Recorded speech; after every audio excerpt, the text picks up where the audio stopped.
복잡한 정치권 이슈를 한 방에 묵직하게 풀어드리는 시간입니다. 돌쇠 토론 정의당의 박원석 전 의원, 공론센터의 장성철 소장, 돌쇠 두 분 어서 오십시오. 네, 안녕하십니까. 이재명 대표의 단식이 오늘로 13일째인가요, 이제? 13일째. 어제 민주당 중진들이 찾아가서 이제 그만 단식 중단하셔라 이렇게 호소를 했고, 또 이제 비명계로 분류가 되는 박지원 전 비대위원장, 박지원 전 비대위원장 같은 경우에는 가서 눈물을 터뜨렸던데 그 장면 좀 있습니까? 지금 준비가 된 게 있나요? 아니 윤석열 정권의 이 폭정에 맞춰서 싸우려면 건강 회복하셔야죠. 갱부업으로 이제 좀 같이 싸워주셨으면 좋겠어서 배워봤습니다. 지금 눈물을 그냥 뚝뚝 흘리면서 같이 싸워 주십시오. 뭐 그러시려면은 이제 단식을 뭐 이제 중단하셔야 되는 거 아니냐, 뭐 이런 취지의 말을 정말로 휴지로 눈물을 닦아가면서 이야기할 정도 이 상황. 어제 그 장면들 어떻게 보셨습니까? 당내에서 걱정이 많을 수밖에 없죠.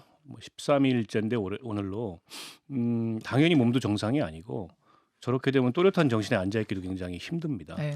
더 이상 하는 게 무리라는 판단이 당내에서도 강한 것 같고, 이재명 대표가 저 단식을 시작할 때 이제 그런 그 진단이 있었어요. 단식의 명분이나 이런 것도 좀 불분명하고, 이게 대외적인 확장성을 갖기보다는 내적인 어떤 이 통합력이나 이런 데 더 의미가 있는, 방점이 있는 그런 단식 아니냐. 효과도 그렇게 나타나고 있는 것 같아요. 당내에서 이재명 대표 리더십이나 서분 리스크에 대해서 네. 이런저런 이견은 있지만 그렇다 그래서 대표가 저렇게 지금 배수의 진을 치고 단식을 하는데 나 몰라라 하거나 뭐 이럴 수는 없는 거 아니냐, 이런 생각들이 커진 것 같고요. 어제 이제 뭐 박지원 비대위원장 그리고 중진들 나서서 만류하고 네. 권양숙 여사까지 전화를 하셨다 그러더라고요. 그렇더라고요. 그것도 이제 좀 그만했으면 좋겠다. 단식 그만했으면 당내에서 좋겠다. 좀 출구를 찾기 위한 노력들을 하고 있는 게 아닌가 보입니다. 그렇게 보이죠. 장 소장님도 마찬가지? 접수 민주진영 이렇게 보여져요. 접수 민주진영? 그러니까 당대표 됨으로써 민주당을 형식적으로 접수했다라고 보면 이번 단식을 통해서 민주당 진영, 민주진영에 있는 분들의 심리적인 지지를 받는 정도까지 됐다. 그래서 접수했다고 좀 보여져요. 이제 앞으로 비명계나 당내에서 이재명 당대표를 향해서 딴소리를 하기가 상당히 어려워졌다라고 볼 수밖에 없어요.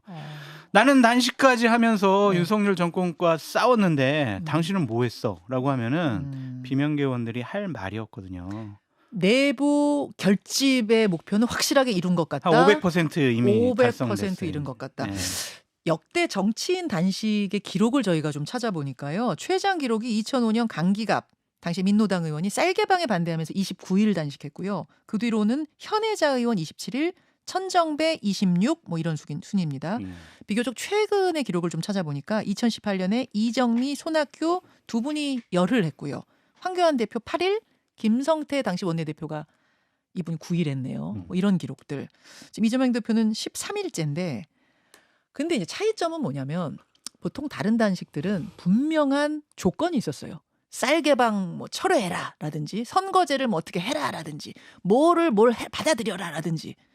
근데 이번 단식은 조건 없는 단식이라는 거예요. 뭐 국정 쇄신을 촉구한다라고 하지만 그게 단식의 종료 조건은 아니다라고 지금 분명하게 얘기하고 있거든요.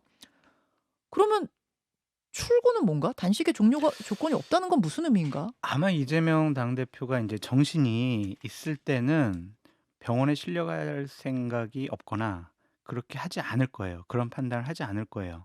그러면은 결국엔 수동적으로 병원에 실려가는 모습을 통해서 출구 전략을 마련할 수밖에 없다라고 볼 수밖에 없고요. 결국 그것밖에 없을 것이다. 그거는 이제 잠깐 이제 혼절하든가 예. 아니면 기절하든가 이거 되게 위험하다. 그래서 당에 있는 실무진들이나 비서진들이 병원으로 그냥 옮기는, 그게 출구 전략이지, 저렇게 그냥 계속 본인이 내가 희생을 함으로써, 내가 단식을 함으로써 윤석열 정권의 폭주를 막아야 돼, 이런 얘기를 계속 하고 계시잖아요. 예. 그러면 쓰러지는 것까지 다 계산해 놓고 있다라고 볼 수밖에 없어요. 이제 단식을 하면서 그 내건 요구 사항이나 취지가 너무 포괄적이다. 그거를 뭐 여당이나 정권이 수용할 수 있겠냐. 오히려 윤석열 대통령 스타일로 봐서는 뭐 이재명 대표 스스로도 그렇게 얘기했듯이 귓등으로도 안 듣는다. 음. 때문에 뭐 윤 대통령과의 어떤 접점이나 여당과의 어떤 소통의 물꼬 같은 거는 애초에 뭐 크게 기대하지는 않았던 것 같고요. 음. 다만 이렇게라도 일방적인 국정 운영에 항의의 뜻을 표함으로써 예.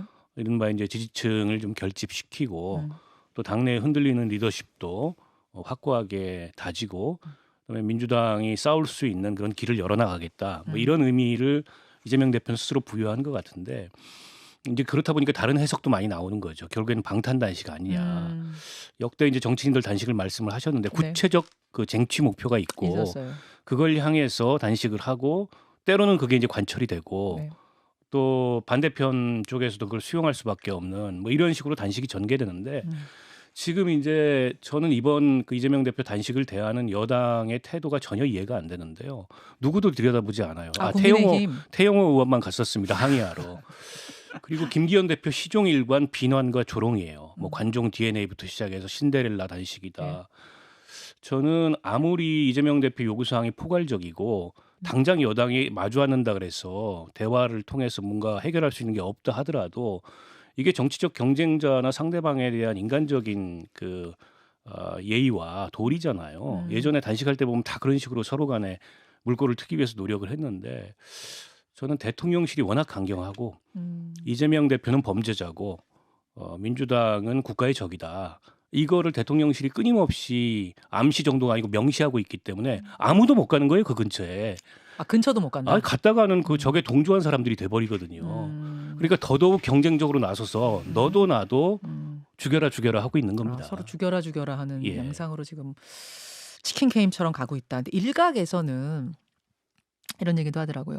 이미 경질 소문이 파다했던 이종섭 국방부 장관 탄핵안을 어제 민주당이 발표하지 않았습니까? 이거 추진하겠다고. 특히 이재명 대표의 입장문으로까지 나왔어요. 이미 경질 소문이 파다하던 사람을 탄핵하겠다고 들고 나온 것이 혹시 이게 일종의 출구 전략? 출구 전략. 출구 전략이 되기는 어렵죠. 이종섭 장관 탄핵을 주장하자 이제 정부 여당 대통령이 그걸 받아들이는 식으로 해서 명분을 가지고 이제 단식을 풀 수 있는 어떤 이런 건 아니냐라는 해석도 있던데. 와우, 낭만적이고 환상적인 생각이시네요. 전혀 아닙니까? 전혀 아니죠. 뭐 이재명 당대표가 국방부 장관 바꿔 그러면 아마 오히려 더 안 바꿀 것 같아요. 그 그래서 정도 저는 상황. 이거는 그냥 여당과 윤석열 대통령을 공격하기 위한 하나의 수단으로 삼는 거다. 수세적인 입장에서 공세적인 입장으로 전환하기 위한 수단이다라고 보여지고 몇 가지 의미가 있는 것 같아요. 기본적으로 최상병 사망 사건과 관련해서 네. 분명 이건 잘못된 일들이 여권에서 벌어지고 있었다라는 것과 두 번째는 결국에 이거의 배후에는 윤석열 대통령이 있는 거 아니냐. 윤석열 대통령을 공격하기 위한 수단으로 이걸 삼는 것이다라고 보여집니다. 그냥 그때 별개라고 보시는 네. 거군요. 특별한 출구 전략을 지금 민주당이 네, 생각하고 이건 있는 건 아니죠. 전혀 아닐 네. 것이고 진짜로 이 윤석열 대통령 잘못했잖아. 당신이 배후에 있잖아. 막 이런 공격인 것 같아요. 그런 어떤 공격의 상징으로서 네. 지금 이종성 국방장관의 탄핵안을 들고 나왔는데 네. 근데 묘하게도 어제 국방장관, 문체부 장관, 여가부 장관 곧 개각한다. 이르면 오늘 개각한다라는 보도가 동시다발적으로 나왔어요. 국방부 장관 교체설은 뭐 나온 지 꽤 됐죠. 교체설은 있었어요. 구체적으로 일주일부터 후임 국방부 장관 하마평도 돌았고요. 예. 때문에 이게 뭐 그 이번에 예. 뭐 탄핵안을 야당에서 낼 거기 때문에 혹은 탄핵을 언급했기 때문에 교체하는 거는 아니고 다만 최상병이나 해병대 수사단의 수사 외압 사건과 무관하다고 볼 수는 없어요. 지금 같이 교체되는 사람이 이종섭 장관, 그다음에 안보실의 임종득 2차장, 그리고 예. 국방비서관 동시 교체거든요. 그러니까 안보 라인의 쇄신이라고도 보지만 다른 한편으로는 이 그 해병대 수사단 수사 외압 사건의 파장을 축소하려는 네. 이제 그런 의미의 혹은 그 사건을 잘못 다뤘다는 그런 경질성 의미의 개각으로 보이거든요. 근데 어쨌든 탄핵은 별 실효성이 없어졌어요 이제. 그러게요. 오늘 개각해버리면 무슨 탄핵이 실효성이 있습니까? 그렇죠. 그래서 특검에 집중하는 게 저는 맞다고 보고요. 특검을 통해서라도 진상 규명을 해야 될 사건이고 왜냐하면 그 전말이 전혀 이해가 안 됩니다. 국방부 장관이 결재까지 해놓고 나서 네. 말을 뒤집고 뭐 이 국방부 법무단이나 법무관리관이 나서가지고 외압을 행사하고 대통령 안보실이 나서고 이 전 과정이 이해가 안 되기 때문에 이거는 규명을 해야 될 사안이고 이게 무슨 단식의 출구 전략이 되기는 어렵고 저는 오늘 이재명 대표 오후에 검찰 출석하잖아요. 네. 한 3시간 정도 조사를 예고하고 가시는 걸로 알고 있는데 네. 끝나자마자 민주당이 당적 차원의 판단을 내리고 병원으로 이재명 대표를 모시는 게 아무래도 좋겠다는 생각이 들고요. 아, 구급차를 아예 밖에 대기시켜 놓고. 예, 지금 왜냐하면 건강도 많이 안 좋을 거고 여기서 더 단식을 가져가는 게 네. 크게 그렇게 의미가 있을까 이런 생각도 들어요. 이미 이재명 대표가 어떤 명분이건 간에 네. 그 이 단식을 시작하면서 거둘 수 있었던 효과는 거의 다 거뒀다고 보고 당내 결집. 더 이상 가면은 몸만 상하죠. 그럼 뭐 상대가 들을 생각도 없고 아니면은 뭐 이제 무슨 이게 뭐 방탄하자는 거냐 이런 이제 잡다한 논란이 퍼질 텐데 그 방탄도 안 돼요. 그게 되겠습니까? 검찰은 오늘 수사 끝나면 영장을 어쨌든 던질 텐데 그럼 국회 일정이 있기 때문에 뭐 체포동의안 수순으로 갈 텐데 그때까지 그러면 이재명 대표 단식하면서 누워 있다는 건가요? 아니, 방탄이라고 지금 말씀하신 그 부분. 그러니까 체포동의안이 날아왔을 때 의원들이 민주당 의원들이 차마 여기에 대해서 가결표는 못 던질 거야. 그거잖아요. 그거라면은 가능한 지금 분위기 아닌가요? 아니 차마 못 그게 지금 던지는 분위기 아닌가요? 21일 본회의 25일 뭐 표결 이런 얘기가 나오는데 그때까지 그럼 누워 계시겠다고요? 오늘이 11일인데 아. 안 돼요. 아하. 안 되고 저는 그 문제에 대해서는 체포 동의안을 어떻게 처리할 거냐에 대해서는 예, 예. 이제 별도의 이제 논란이 민주당 내에서 있을 거고 과거에 그러니까 좀 뭐 이재명 대표 단식 시작하기 전에 네. 비교해 보면은 네. 체포 동의안이 부결될 가능성이 많이 높아졌죠. 여러 차원에서 그렇죠. 이재명 대표의 단식도 있고 네. 또 윤석열 대통령이 보이는 모습이 너무 거칠어졌잖아요. 아. 그에 대한 반발 심리도 있고 상황이 좀 많이 달라지긴 했는데 어쨌든 그와 관련해서는 이재명 대표 본인 스스로 해놨던 얘기도 있고 당이 또 당론으로 불체포 불체포 특권 특권 뒤에 포기. 숨지 않겠다고 얘기해 놓은 것도 있고 네. 그 원칙이 여전히 유효한 거예요. 그 원칙을 전제로 판단을 하는 겁니다. 아, 단식이 있고 뭐 쓰러지고 안 쓰러지고 상관없이 가결로 가는 게 뭐 낫다고 보세요? 아니 그 원칙을 스스로 해놓은 거잖아요. 그 위에서 그 단식이라는 변수가 생겨서. 우리는 그렇게 하겠다고 얘기를 해야지. 오케이. 이제 와서 우리는 부결시킬 거라고 얘기하면은 그 겉다르고 속다른 얘기밖에 안 되잖아요. 장 소장님. 그러니까 이재명 당대표가 기절이나 혼절을 해서 병원에 실려가지 않는 한 계속해서 단식을 유지하고 싶어 할 것 같고 최대한 25일까지는 좀 해야 될 것 같다라는 생각을 할 것 같아요. 그리고 추석 민심에도 반영될 것이고 최대한 하여튼 늘려서 단식을 하고 싶어하는 생각인 것 같고 기본적으로 이재명 대표는 아유 기소해라. 기소하는데 불구속 기소해라. 나 구속하지 말아라.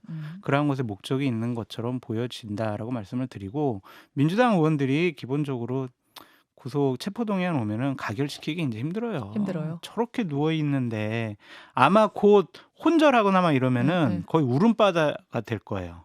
그 주인은 다. 아마 단식장에서 혼절해버릴 거예요. 네, 그 울음바다가 주는 상징은 이재명 당대표를 이제 더 이상 건들 수 없는 사람으로까지 아, 그 진영에서. 민주당과 민주진영에서는 대우할 수밖에 없어요. 아. 목숨을 걸고 윤석열 정권과 투쟁하는 사람이 지금 민주당 진영에 누가 있어요. 이재명이라는 사람은 이제 상징적인 사람이 됐단 말이에요. 그래서 저 리더십은 아마 흔들기 어려울 것 같고. 약간 불사조 느낌으로 지금 말씀하시는데 아무도 못 건드린다 이런. 못 건드릴 거예요, 이제 당분간. 뭐 저는 좀 생각이 다른데요. 일단 뭐 그런 정치가 별로 바람직하지도 않다고 바람직하지는 생각하고요. 않죠. 그리고 그렇다 해서 민주당 내의 기류가 체포동의안이 국회로 왔을 때 부결로 정리된다라고 보기도 어렵습니다. 또 그게 가져올 혼선과 후폭풍도 상당히 크기 때문에 상당한 고심과 진통이 있을 거라고 보고 지금 뭐 예단하기 어렵다. 그 결과에 대해서 이렇게 생각합니다. 그래서 두 분이 갈리네요. 가결을 뭐 단식 상황이어도 가결을 시킬 수밖에 없을 것이다라는 의견과 아니다. 누구도 지금 가결표 못 던질 거다. 부결이다라는 입장이 가결표는 조금 몇 명 던지겠지만 결국에는 부결될 거다. 엇갈리고 있는 상황. 요거 하나 들여다볼게요. 개각이 임박했다. 문체부 장관의 유인촌 특보, 그리고 여가부 장관의 김행 전 비대위원, 그리고 국방부 장관의 신원식 의원. 사실 신원식 의원 얘기는 지난주부터 막 네, 나왔어요. 돌았어요. 네. 그래서 제가 거기는 별로 놀라지 않았는데 김행 여가부 장관, 유인촌 문체부 장관 여기서 놀랐어요. 이게 어떻게 갑자기 뚝 나온 인물들인가요? 김행 여가부 장관이 이번 개각의 핵심 포인트라고 보시면 될 것 같고요. 예, 여러 가지 의미가 있어 보여요. 그러니까 유인촌 문체부 장관 같은 경우에는 왜 그랬더니 아니 사람이 없대요. 사람 계속 마땅한 똑같은 인물이 얘기. 없다? 예. 그리고 예전에 문체부 장관을 해봤기 때문에 예. 뭐 가서 업무 장악도 바로 할 수가 있는 것이고 어. 또한 청문회에서 새로운 사람이 나타나가지고 예. 여러 가지 새로운 도덕적인 검증, 윤리적인 검증을 하면 그 청문회 전국에 끌려가는 것을 대통령실에서 그렇게 바람직스럽게 생각하지 않는 것 같아요. 그래서 유인촌, 신원식, 김해 이분들은 다 공직을 해봤던 분들이기 때문에 예. 이거 뭐 검증해봤자 별거 나올 게 없다라고 생각을 해서 일단은 유인촌, 신원식 이 두 분은 뭐 지명을 한 것 같고 음흠. 김행 장관이 된다면 이거 상당히 여러 가지 의미가 있다고 봐야 될 것 같아요. 국무회의 네. 회의 자체도 상당히 변화가 있을 것 같고 국무회의요? 왜요? 왜요? 발언권이 세질 것 같아요. 이분이. 김행 장관. 예. 그리고 여가부는 이제 폐지를 넘어서 네.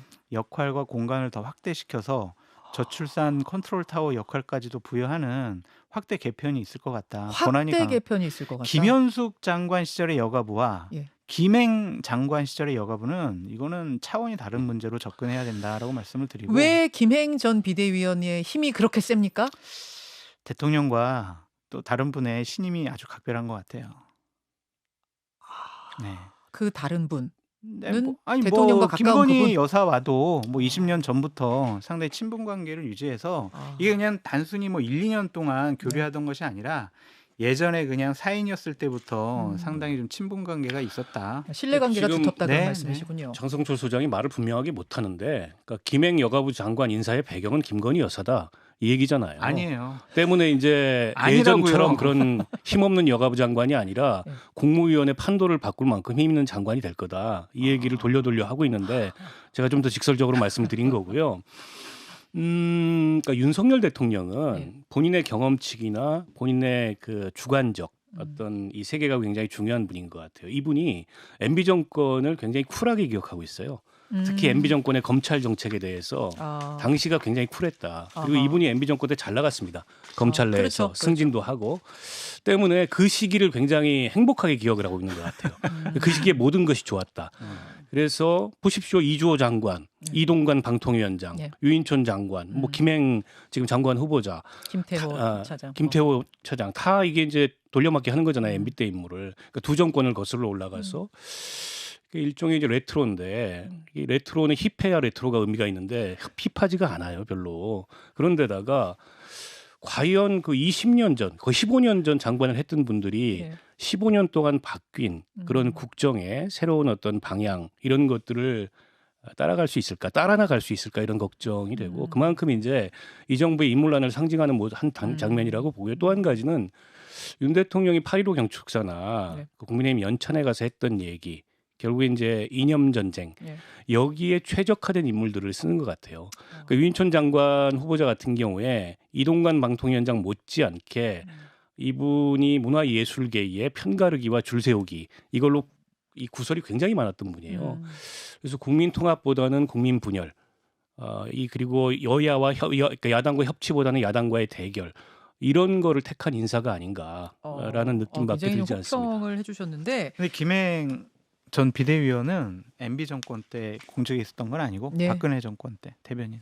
김행 전 비대위원은 저는 이런 상황이 펼쳐질지를 모르고 이번 금요일에 출연 약속이 돼 있어요. 저희 그 말말말 코너에 심지어 하루 대타로 출연을 하기로 저희가 약속이 돼 있는 상황이었거든요. 그날 얘기 많이 과연 들으시면 되겠네요. 이분이 이제 내정이 되면은 이분이 나오실 수 있는 상황이 될지 뭐 어떻게 될지 좀 발표하면은 봐야 못 될 것 같아요. 나오겠지만 네. 발표가 다음 주면은 나올 수 있고. 그럼 뒷얘기를 좀 들어봐야 될 것 같아요. 뒷얘기는 금요일에 제가 해드릴게요. 김행 전 좀 이따가. 비대위원한테 당사자한테 직접 듣는 시간은 금요일에 좀 마련하도록 하고 두 분과는 잠시 후 댓글쇼로 이어가겠습니다. 고맙습니다. 감사합니다. 돌쇠토론이었습니다.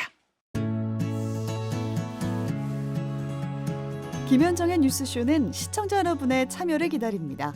구독과 좋아요, 댓글 잊지 않으셨죠?